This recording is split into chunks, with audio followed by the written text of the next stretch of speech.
Understanding Performance Score, a simple guide for English learners.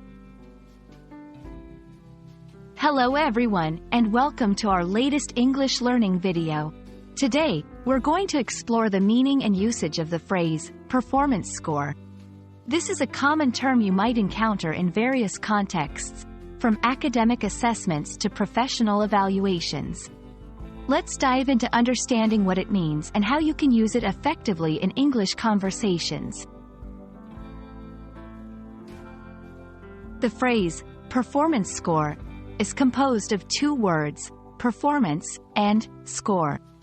Performance refers to how well someone does a task or activity, while score often refers to a numerical or qualitative assessment of that performance.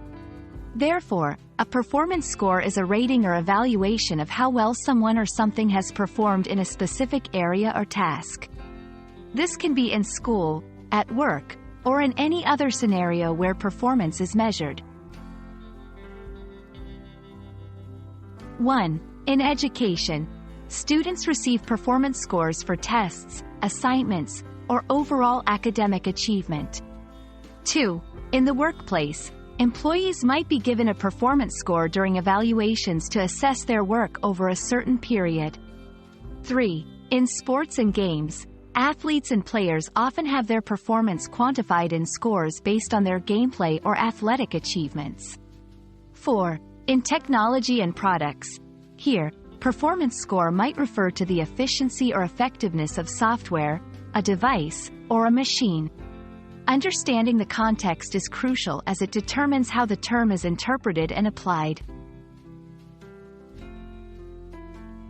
1. Her performance score in mathematics was the highest in her class. 2. The company uses a detailed system to calculate each employee's annual performance score. 3. In the latest smartphone review, the model received a high performance score for battery life.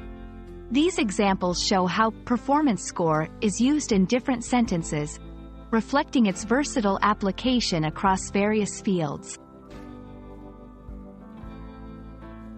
I hope this video has clarified the meaning and usage of the phrase, performance score. Understanding such terms not only enhances your English vocabulary but also helps in comprehending various real-world scenarios where they are applied. Keep practicing, and you'll find yourself becoming more fluent and confident in English every day. Thank you for watching, and see you in our next video.